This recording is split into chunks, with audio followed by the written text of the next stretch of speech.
Yes Sindhu ma'am.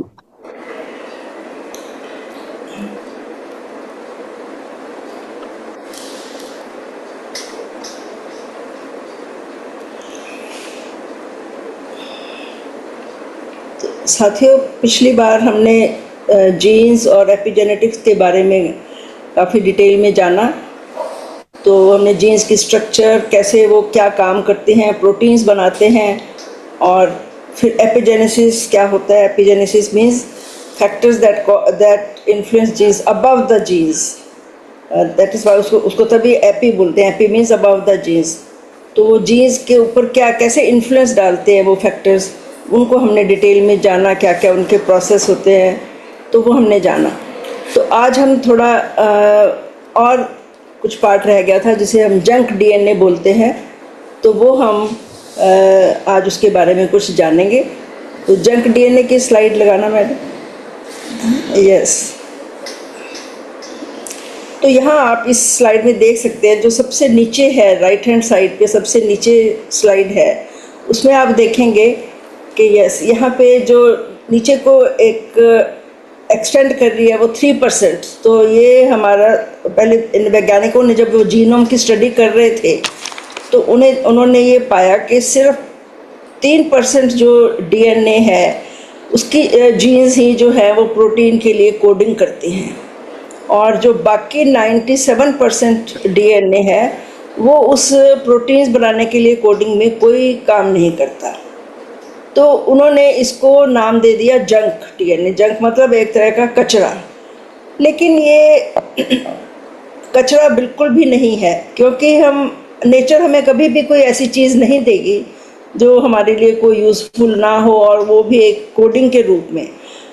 तो ये फिर उसको धीरे धीरे डॉक्टर ब्रूस लिप्टन उन्होंने जाना कि ये जो देखा गया, ये इधर आप उससे नेक्स्ट स्लाइड नीचे वाले उसमें सेक्शन में आप देखते हैं, तो जहाँ पे ये जो हॉरिजॉन्टल पार्ट है, हॉरिजॉन्टल पार्ट ऑफ दिस जो कि जंक डीएनए दिखाया गया है, तो वहाँ हम देखते हैं कि ये डिफरेंट कलर्स के ये छोटे छोटे ये मॉड्यूल्स दिखाए गए हैं। तो लिखा हुआ है क्रोमोसोमल प्रोटीन मॉड्यूल्स। और ये मॉड्यूल्स क्या मतलब है, इनका क्या मतलब है? मॉड्यूल्स मतलब, जैसे मान लो मैं एग्जांपल दूं, जैसे हम टीवी सेट है, टीवी सेट में हम एक तो ऑन ऑफ बटन जिसमें हम पिक्चर देख लेते हैं, ठीक है, लेकिन उसको कैसे कुछ पिक्चर में चेंज लानी है, कोई कंट्रास्ट कम करना बढ़ाना है, कोई विड्थ लेंथ कम करनी है बढ़ानी है, या कई बार कोई डिस्टॉर्टेड पिक्चर आ जाती है, तो उसको कैसे ठीक करना है, ये सारे बटन्स वहाँ पे अलग अलग लगे होते हैं जिन्हें कि हम मॉड्यूल्स बोलते हैं। इसी तरह ये जो प्रोटीन मॉड्यूल्स जो दिखाए गए हैं डीएनए में, तो ये प्रोटीन मॉड्यूल जो हैं ये मॉड्यूलेटिंग फैक्टर्स हैं। हमने देखा था ना पिछली बार के कैसे हम एपिजेनेटिक फैक्टर्स द्वारा जीन्स को टर्न ऑफ या टर्न ऑन कर सकते हैं।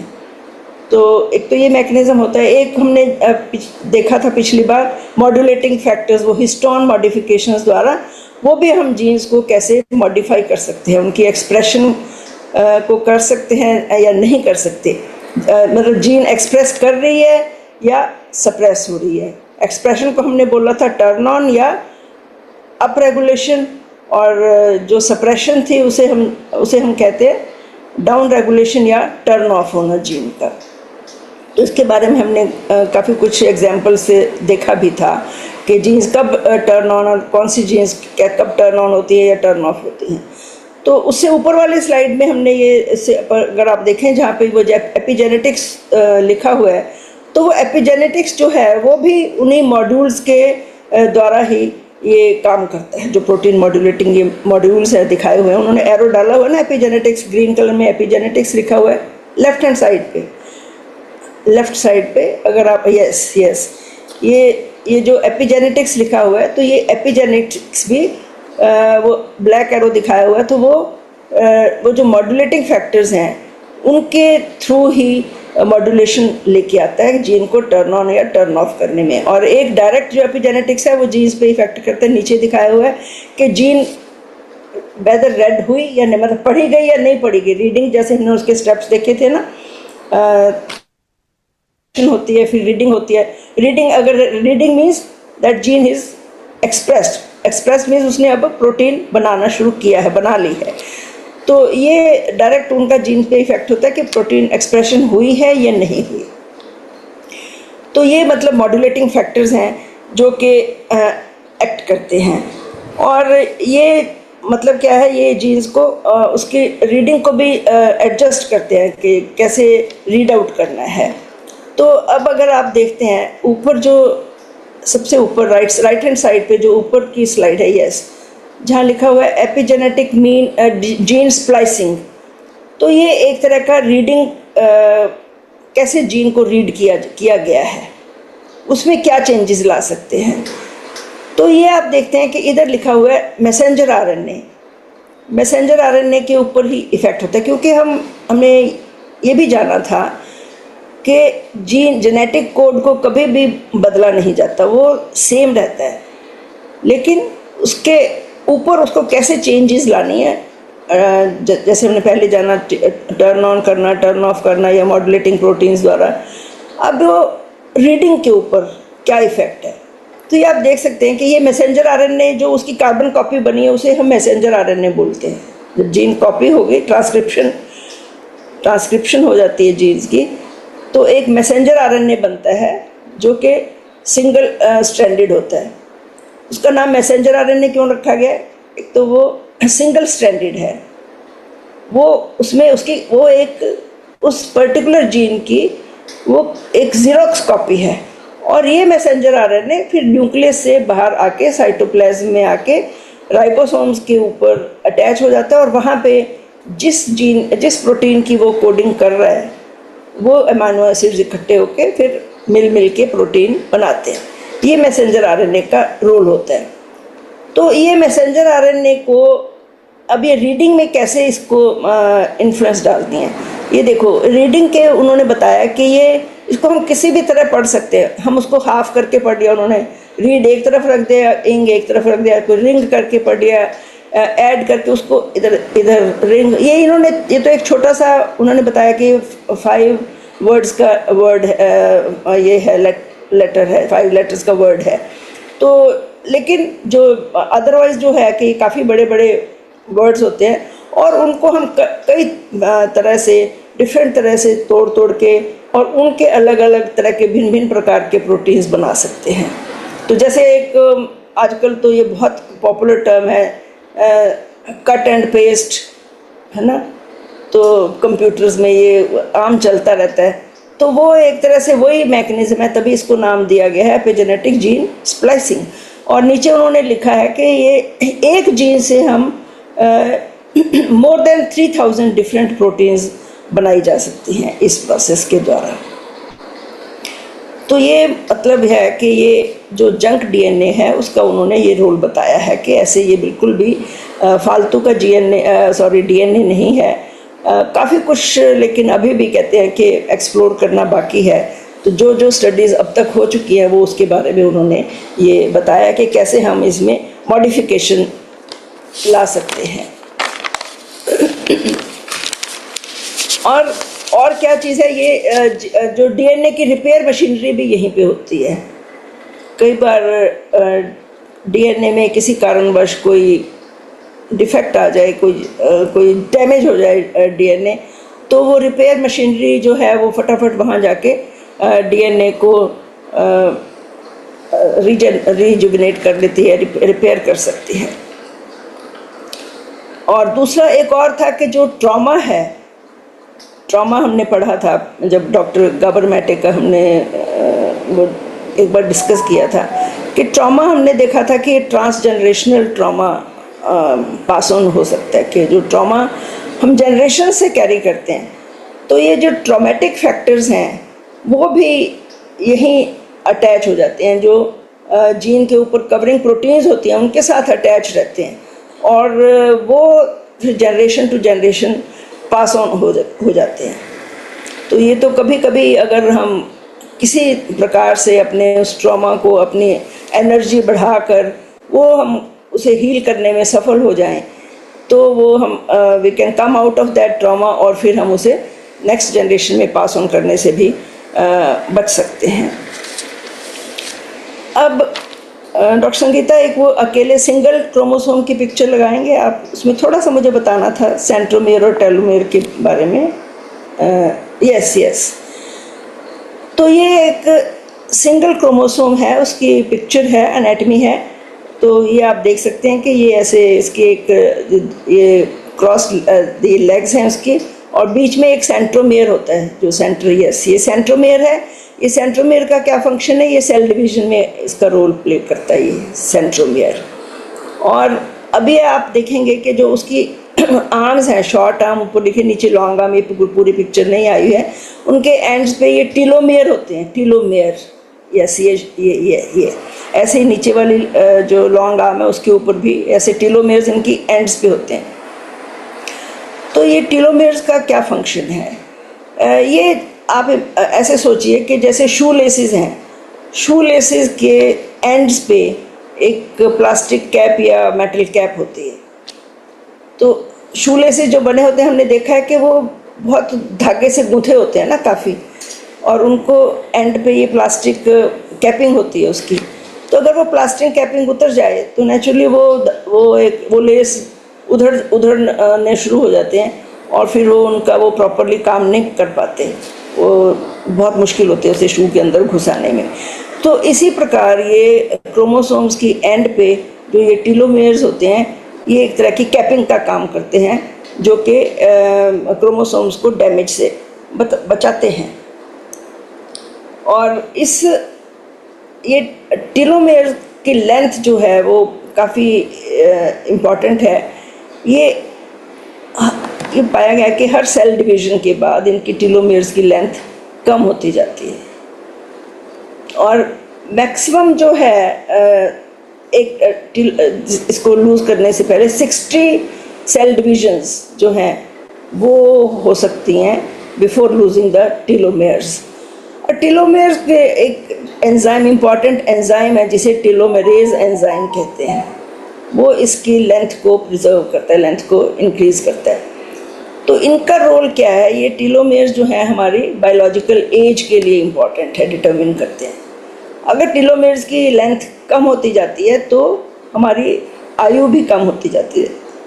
टीलोमेयर्स जब तक उनकी लेंथ ज़्यादा रहेगी तो वो लाइफ स्पैन पे उसका असर होता है। तो कई बार ये होता है कि अगर बार बार कोई हम किसी बीमारी से पीड़ित हो जाते हैं, बार बार सेल डैमेज हो रहा है, तो सेल्स नेचुरली बार बार डिवाइड करेंगे, मल्टीप्लाई करेंगे। तो मल्टीपल सेल डिविजन्स जो हैं उनकी वजह से ये टीलोमेयर्स की लेंथ जो है वो फिर कम होती जाएगी, और उसी से जो लाइफ स्पैन है उसके ऊपर भी असर पड़ता है। तो टीलोमेरेज एंजाइम जो है वो उसका काफ़ी रोल बताया गया।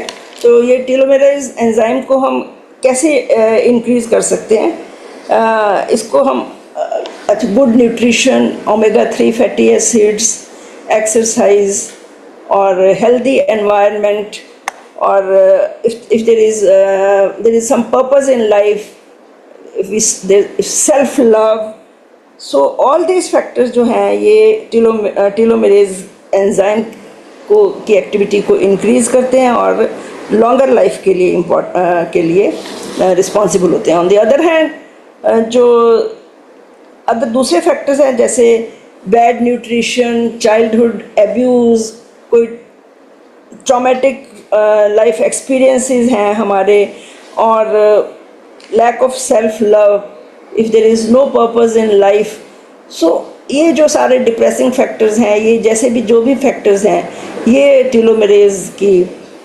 एक्टिविटी को कम करते हैं, और उसकी तो टेलोमेरेज जो है उसकी लेंथ टेलोमेरेज की कम होती रहती है, और नेचुरली ये लाइफ स्पैन के लिए भी एक तरह से खतरा है। तो उसके बाद मैम डॉक्टर संगीता वो नेक्स्ट स्लाइड हम देखेंगे जहाँ पे हम यस, तो ये हम थोड़ा सा जानना चाहेंगे कि हमारे डीएनए और जो क्वांटम फील्ड है उसका बीच में आपस में परस्पर क्या संबंध, थोड़ा थोड़ा सा ये जानने के लिए, ये इसके लिए हमने ये 2 एक्सपेरिमेंट्स चूज़ किए हैं। तो एक रशियन साइंटिस्ट हुए जिनका नाम था पोपोनिन, व्लादिमीर पोपोनिन। उन्होंने वो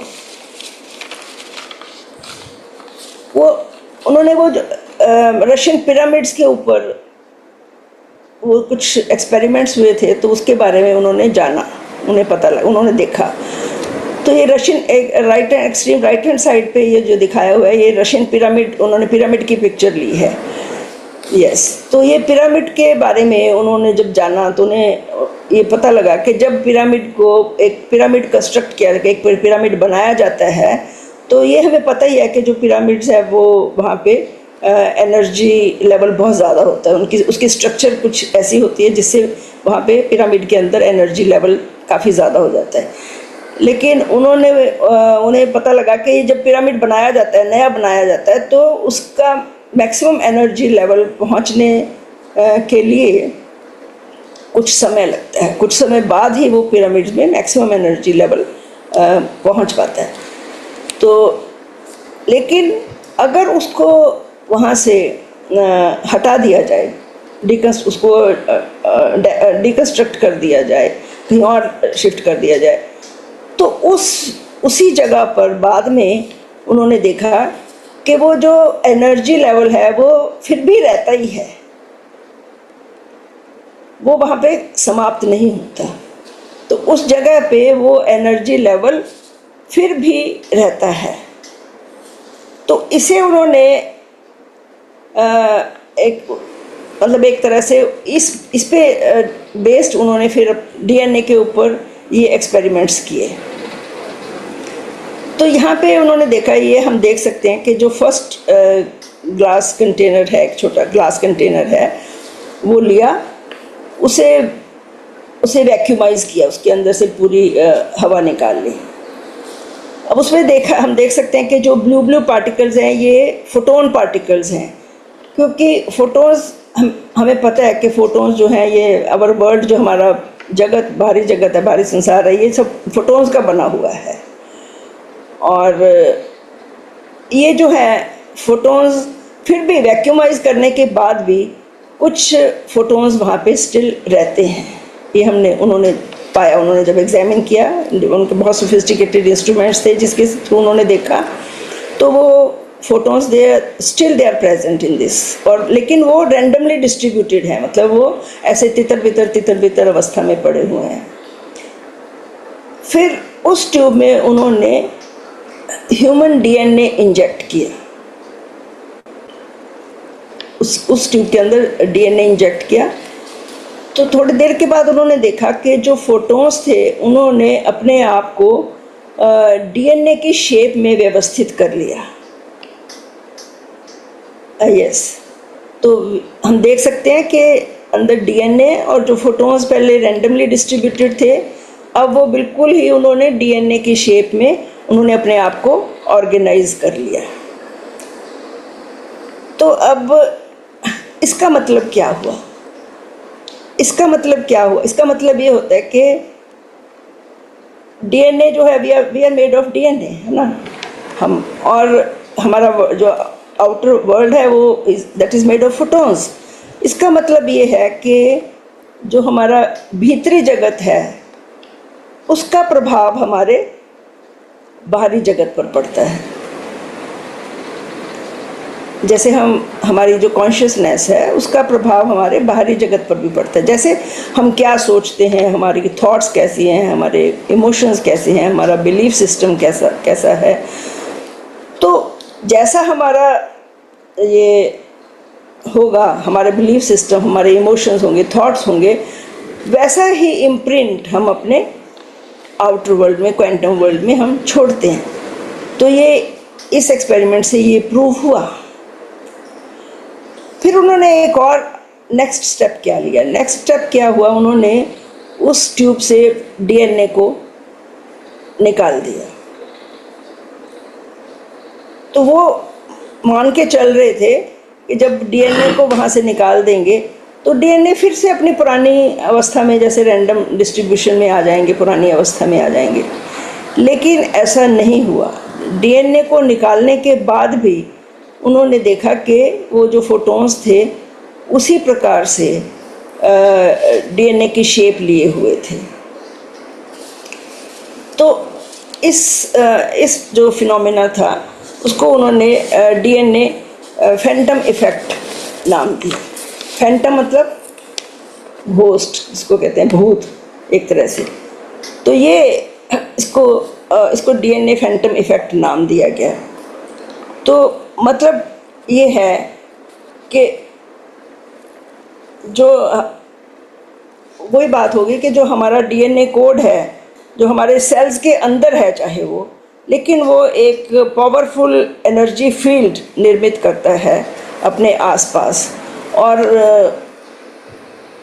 वो एनर्जी इम्प्रिंट्स वहाँ पे हमेशा के लिए परसिस्ट करते हैं। चाहे हम वहाँ से फिर फिज़िकली एब्सेंट हो भी जाएं, लेकिन वो एनर्जी इम्प्रिंट्स वहाँ पे तभी भी रहते हैं। तो ये हम वैसे पहले भी जानते हैं, जैसे डॉक्टर संगीता आपने वो एक स्टेप्स हमें रिकैपिचुलेशन ऑफ एनर्जी करवाए हुए हैं। तो वो मतलब तो यही शो करते हैं ना कि हम अपने जहाँ भी जाते हैं हम अपने एनर्जी का कुछ पार्ट वहाँ पे छोड़ आते हैं। तो डिपेंडिंग अपॉन कैसा एटमॉस्फेयर है वहाँ पे, क्या है क्या नहीं है, तो उसी को हम फिर वापस अगर हम लेना चाहें तो वो उस प्रोसेस रिकैपिचुलेशन ऑफ एनर्जी से हम ले सकते हैं, वो तो एक अलग बात होगी। तो लेकिन ये जो फैंटम डीएनए, और इसका वैसे भी अगर हम सोचें तो पहले पुराने जो लोग थे वो हमेशा कोई भी अगर जैसे कोई लैंड बाय करते थे, लैंड खरीदते थे, तो वो इस बात के लिए काफ़ी पर्टिकुलर होते थे कि उस जगह की जो है एनर्जी लेवल कैसा है, क्या वहाँ पे कोई ऐसा इंसिडेंस तो नहीं हुआ है जहाँ पे बहुत लड़ाई झगड़ा हो या कुछ मतलब कुछ अनहोनी, कुछ ऐसी अजीब सी परिस्थितियाँ ना हो। तो उनका ये मानना होता था कि वहाँ पे उस जगह का फिर एनर्जी लेवल उसी प्रकार का होता है। तो ये विशेष एक ध्यान रखा जाता था पुराने समय में। आजकल तो अब हम ठीक है जो प्लॉट्स खरीदते हैं जैसे बन गए जो ले लिया ठीक है, इन बातों पे ज़्यादा ध्यान नहीं रखा जाता, लेकिन पुराने समय में इन चीज़ों का बहुत ध्यान रखा जाता था। तो ये एक तो ये मतलब एक्सपेरिमेंट हो गया जिससे हमारे जो भीतरी जगत का बाहरी क्वांटम फील्ड पे, बाहरी जगत पे क्या प्रभाव पड़ता है।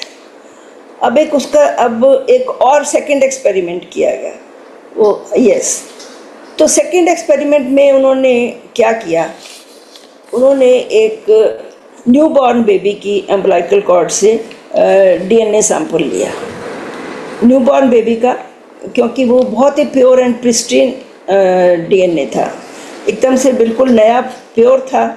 और प्रिस्टीन मीन्स कहीं भी उसको मतलब डैमेज नहीं हुआ था, कोई टाइम के अकॉर्डिंग अगर टाइम पास ज़्यादा हो जाए तो नेचुरली कोई ना कोई इरोजन्स आ जाते हैं डीएनए पे, कुछ ना कुछ हो सकता है डैमेजिंग हो जाए।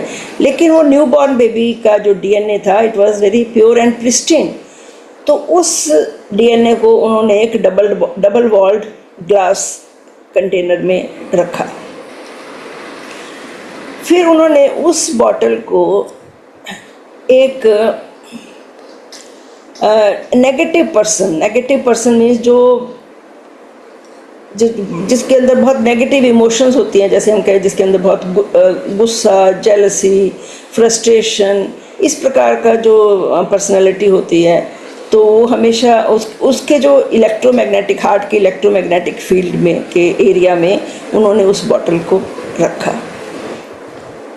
तो उससे उन्होंने क्या देखा, ये जो राइट हैंड साइड की पिक्चर है उसमें उन्होंने दिखाया कि वो जब उस नेगेटिव पर्सन के इलेक्ट्रोमैग्नेटिक फील्ड के उस एनवायरनमेंट में रखा गया तो जो डीएनए हम देख सकते हैं स्ट्रैंड, ये इसके लूप्स टाइटन होने शुरू हो गए। It fail to express its, ये जो लूप्स हैं नीचे भी लिखा हुआ है व्हेन इट इज़ टाइटन्ड, मतलब जब नेगेटिव पर्सन के इलेक्ट्रोमैग्नेटिक फील्ड में रखा तो जो ये डीएनए लूप्स थे वो टाइट हो गए, दे फेल टू एक्सप्रेस।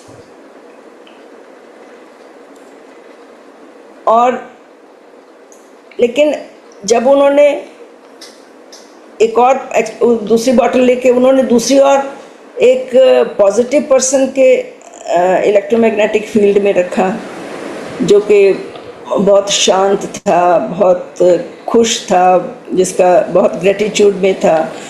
तो जब ऐसे टाइप की इमोशंस, पॉजिटिव इमोशंस, नीचे लिखा हुआ है पॉजिटिव इमोशंस के एटमॉस्फेयर में रखा, उसके इलेक्ट्रोमैग्नेटिक फील्ड में रखा, तो जो डीएनए लूप्स हैं दे रिलैक्स द डीएनए, यहाँ पे लिखा हुआ है।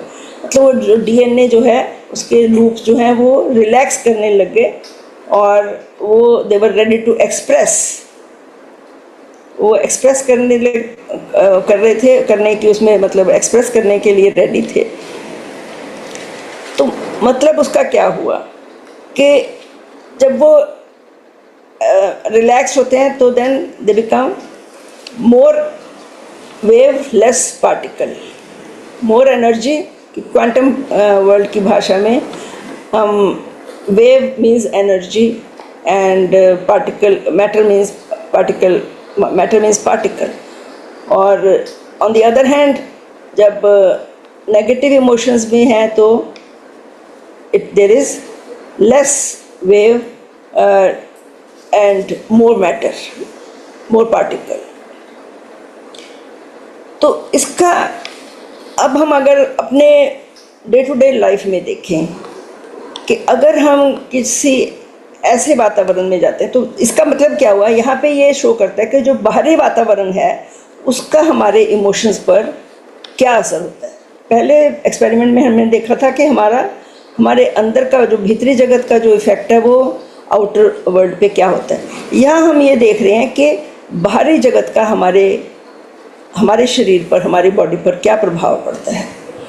तो हम देखते हैं, हमें पता है, हम जानते हैं कि अगर हम कहीं ऐसे स्थान पर जाते हैं जहाँ का एटमॉस्फेयर बहुत पॉजिटिव, जहाँ पे पॉजिटिव वाइब्स आ रही हैं, फॉर एग्ज़ाम्पल हम कहीं किसी धार्मिक स्थल पर जाते हैं, हम किसी कोई साजन सांगत्य करते हैं, हम अपने किसी गुरु के दरबार में जाते हैं जहाँ पे बहुत अच्छा एटमॉस्फेयर होते हैं, तो हम जानते हैं कि वहाँ पे एक बड़ा कामिंग इफ़ेक्ट मिलता है हमें, और हम वहाँ पे बहुत उत्साहित होते हैं, रिलैक्स होते हैं, पीस ऑफ माइंड मिलता है, हमें बहुत खुशी मिलती है। तो वहाँ पे हम देखेंगे कि हमें ऑटोमेटिकली हमारा एनर्जी लेवल जो है वो बढ़ जाता है। लेकिन ऑन द अदर हैंड जब कहीं हम किसी नेगेटिव जगह पर जाते हैं तो हम असहज हो जाते हैं, अशांत हो जाते हैं, और हमें ऐसे लगता है कि जो हमारी एनर्जी है वो ड्रेन आउट हो गई है, और इसलिए हम जल्दी से जल्दी वहाँ उस एटमॉस्फेयर से वापस आना चाहते हैं। तो इन एक्सपेरिमेंट्स से ये पता लगा है हमें कि हमारे जो डीएनए का आपस में क्या संबंध है इसके साथ, क्वांटम फील्ड के साथ। अब अगर हम जानें कि ये क्वांटम फील्ड, थोड़ा सा हम अगर इसके बारे में जानना चाहें तो ये क्या है क्वांटम फील्ड।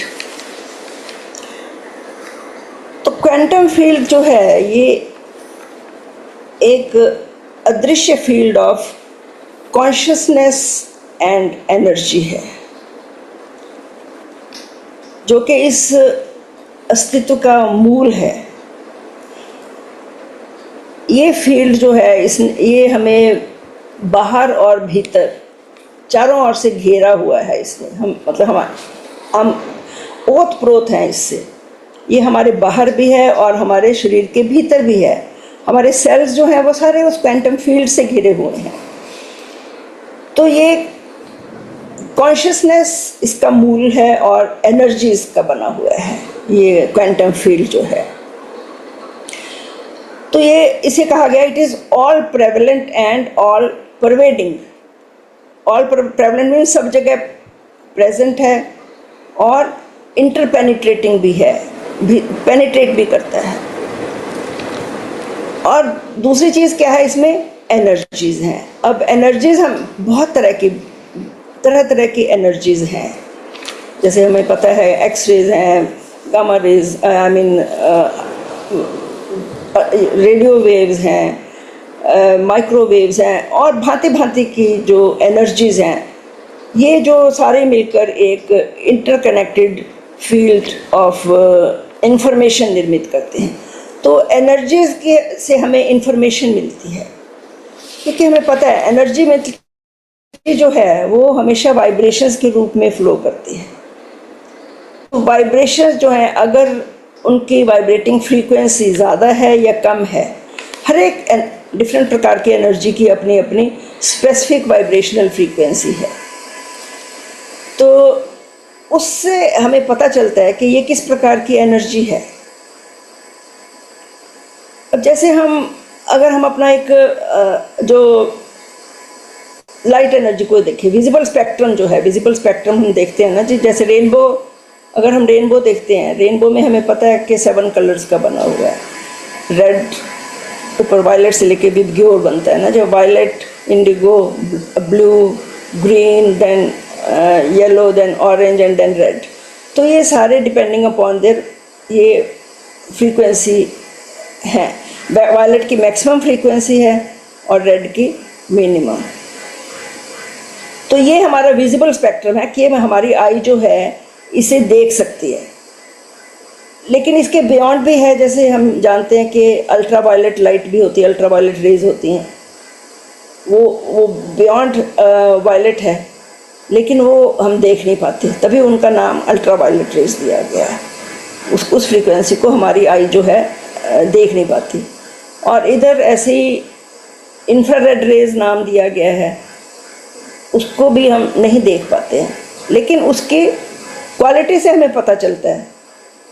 हम जानते हैं कि जो इंफ्रारेड रेज हैं वो हीट जनरेट करते हैं, उनका हीटिंग इफ़ेक्ट होता है। तभी ये जो है कि शॉर्ट वेव डायथर्मी वगैरह जो ये फिजियोथेरेपी क्लिनिक्स हैं, वहाँ पे इंफ्रारेड वेव थेरेपी दी जाती है, जिसे हम शॉर्ट वेव डायथर्मी भी बोलते हैं। तो ये इनका हीटिंग इफ़ेक्ट होता है। मतलब ये है कि मेरा बताने का मतलब ये था कि ये डिफरेंट काइंड की जो एनर्जीज़ होती हैं, इनकी वाइब्रेशनल फ्रीक्वेंसी से ही हमें पता चलता है, क्योंकि वे हर प्रकार की एनर्जी की अपनी एक स्पेसिफिक वाइब्रेशनल फ्रीक्वेंसी है, जिससे हमें पता चलता है कि ये इस प्रकार ये वाली एनर्जी है। तो हमें ये इन्फॉर्मेशन वहाँ से मिलती है। अब जो हमारा बॉडी है, उसके अंदर हम जानते हैं कि there are 50 trillion cells, approximately 50 trillion cells हमारी बॉडी में हैं, और एक सेल के अंदर अप्रॉक्सीमेटली 100 ट्रिलियन एटम्स हैं। तो एटम्स क्या है, हमारे बिल्डिंग ब्लॉक्स हैं एक तरह से। अब मेरा ख्याल है सबने थोड़ा बहुत तो एटम की स्ट्रक्चर के बारे में सभी को पता ही होगा कि एटम जो है उसके अंदर एक न्यूक्लियस होता है, और उसके अंदर जो सब एटॉमिक पार्टिकल्स, 3 तरह के सब एटॉमिक पार्टिकल्स होते हैं एटम के अंदर। जो न्यूक्लियस के अंदर होते हैं वो हैं protons and neutrons. Protons they are positively charge particles, neutrons उनके ऊपर कोई चार्ज नहीं होता।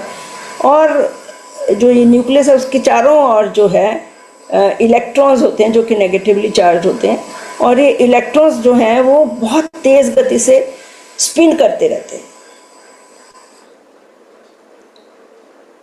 और ये भी हम देखा गया है कि जो ये है एटम के अंदर मोर देन 99.9999% खाली स्पेस है, और केवल 0.00001% ही मैटर है। तो ये इस बात को हमें पता चलता है कि देखो कितनी ज़्यादा खाली स्पेस है और मैटर बहुत कम है। और ये खाली नहीं है space, it is full of energy. Atom जब मैंने बताया कि ये जो इलेक्ट्रॉन स्पिन करते हैं, तो एटम जो है बहुत तेज़ गति से स्पिन करता है, और जब ये एटम स्पिन करते हैं तो वो एक एनर्जी वॉर्टेक्स बनाते हैं, एनर्जी फील्ड बनता है उनका, हर एक एटम, और वो उनकी कलेक्टिव एनर्जी फील्ड जो है वो हमारी बॉडी के अराउंड जो है ये इलेक्ट्रोमैग्नेटिक फील्ड जनरेट करती रहती है। अब ये एटम्स क्योंकि स्पिन करते रहते हैं तो इसका मतलब इनकी जो नेचर है वो डायनेमिक है, डायनेमिक नेचर है इनकी, और ये लगातार इस फील्ड में जो क्वांटम फील्ड है इसमें इससे इमर्ज भी होते रहते हैं और इसी के अंदर कोलैप्स भी होते रहते हैं। कि ये डायनेमिक है, एनर्जी फील्ड से क्वांटम फील्ड में ये इमर्ज भी होते हैं वहाँ से, और वहाँ से वहाँ, और फिर कोलैप्स भी होते रहते हैं। तो इसका मतलब इनका आपस में एक्सचेंज चलता रहता है। तो इसी वजह से हम भी डायनेमिक बीइंग्स हैं, और that's why change is possible, क्योंकि ये एटम्स का ऐसे आदान प्रदान होता रहता है तो तभी चेंज पॉसिबल है। अब ये डॉक्टर ग्रेग डेडन का कहना है कि जो ये हमारी बॉडी के जो हमारा डीएनए है और जो हमारे न्यूरॉन्स हैं, ब्रेन के न्यूरॉन्स हैं, पाइनियल ग्लैंड है, प्लस जो ये हमारे 40,000 सेंसरी न्यूराइड्स हैं हार्ट के, ये दे एक्ट एज एंटीने, एक एंटीने की तरह काम करते हैं और उस फील्ड में इंफॉर्मेशन उससे देते हैं और इंफॉर्मेशन कलेक्ट करते हैं। तो ये इंफॉर्मेशन का आदान प्रदान आपस में चलता रहता है, फील्ड का और हमारे शरीर का। और ये जो क्वांटम फील्ड है ये it is beyond time and space.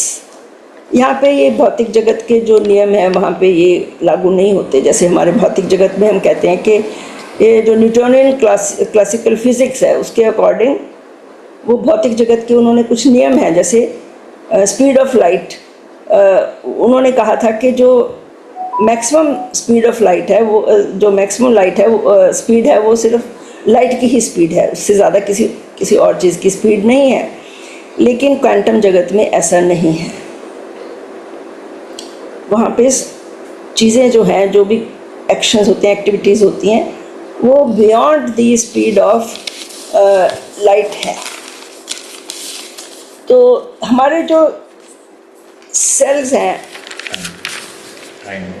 हमारे सेल्स हैं, उनका भी मैंने बताया ना कि उनके चारों तरफ भी एक क्वांटम फील्ड है। तो हमारे सेल्स भी आपस में कम्युनिकेट करते हैं, और ये कम्युनिकेशन जो है ये भी it's more than speed of light. उस कम्युनिकेशन की वजह से वो आपस में कोऑपरेशन से काम करते हैं, और वो कम्युनिकेशन जो है आपसी कम्युनिकेशन भी है, वो भी स्पीड ऑफ लाइट से ज़्यादा है। इसका मतलब क्या हुआ कि ये कम्युनिकेशन भी थ्रू क्वांटम वर्ल्ड है, ना कि केमिकल वर्ल्ड। केमिकल्स जैसे हम सोचते थे ना हमें। और एक और इम्पॉर्टेंट बात ये है कि हम जानते हैं कि जो हमारे सिग्नल्स आते हैं, न्यूरल सिग्नल्स, नर्वस सिस्टम से जो सिग्नल्स आते हैं, जब वो सेल्स पे इफ़ेक्ट होता है तो उनके एंडिंग्स पे पहले न्यूरोट्रांसमीटर्स रिलीज़ होते हैं, जिन्हें हम केमिकल्स, कोई भी केमिकल सब्सटेंस होता है वो न्यूरोट्रांसमीटर, और वो न्यूरोट्रांसमीटर जो केमिकल्स हैं वो सेल रिसेप्टर्स की सेल मेम्ब्रेन पे पहले बाइंड करेंगे, फिर वो सेल के अंदर जाकर आगे जो है ये प्रोसेस करते हैं प्रोटीन सिंथेसिस वगैरह। लेकिन ये पाया गया, वैज्ञानिकों ने पाया गया, ये देखा कि जो हमारे जो सेल रिसेप्टर्स हैं वो एनर्जीज़ को 100 टाइम्स मोर ज़्यादा सेंसिटिव हैं एज़ कंपेयर टू केमिकल या फिज़िकल सिग्नल्स के। हम जान सकते हैं कि दैट मीन्स कि क्वांटम वर्ल्ड का हमारे ऊपर कितना असर है। जो डिफरेंट भांति भांति के एनर्जीज़ हैं वो हमारे सेल रिसेप्टर्स के ऊपर डायरेक्ट बाइंड करके जो हमारे सेल्स की प्रोटीन सिंथेसिस वगैरह है, जो प्रोसेसेस चल रहे हैं, मतलब वो एपिजेनेटिक प्रोसेस के थ्रू जो हैं वो ज़्यादा फास्ट होते हैं।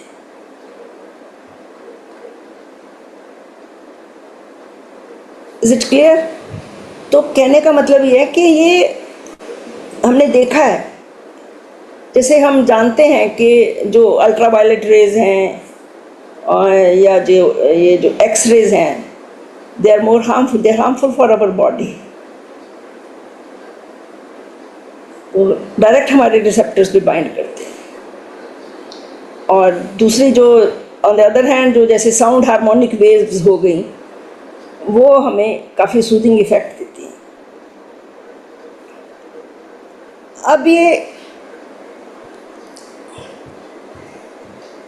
अब हमने हमें जान लिया कि जो हमारा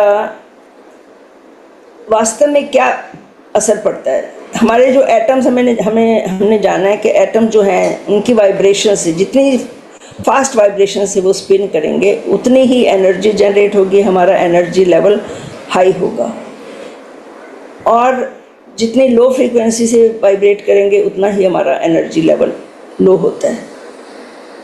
तो इसका मतलब क्या हुआ? जब हम स्ट्रेसफुल कंडीशंस में होते हैं, जब बॉडी में स्ट्रेस हार्मोन लेवल ज़्यादा होते हैं, तब क्या होता है, हमारे एटम्स की वाइब्रेशनल फ्रीक्वेंसी जो है वो काफ़ी कम हो जाती है और उसकी वजह से सब बीमारियां आगे डिफरेंट तरह के रोग पैदा हो जाते हैं। ऑन द अदर हैंड जब हमारी वाइब्रेशनल फ्रीक्वेंसी ज़्यादा होती है तो हम ज़्यादा हेल्दी महसूस करते हैं, हैप्पी महसूस करते हैं।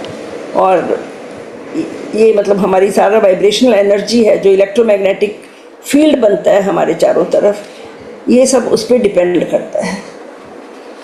तो ये अब इससे ये हमने जाना है कि अगर हम अपने जीवन में सुधार लाना चाहते हैं, हम अपने किसी बिलीफ पैटर्न्स को या इमोशनल पैटर्न्स को हम बदलना चाहते हैं या हम हेल्दी होना चाहते हैं, तो उसके लिए हमें क्या करना चाहिए, कैसे हम उसको बढ़ा सकते हैं, कैसे हम अपनी वाइब्रेशनल फ्रीक्वेंसी को कैसे बढ़ाएं। ये जो इलेक्ट्रोमैग्नेटिक फील्ड जनरेट होता है हमारे और चारों ओर, उसे हम कैसे बढ़ाएं।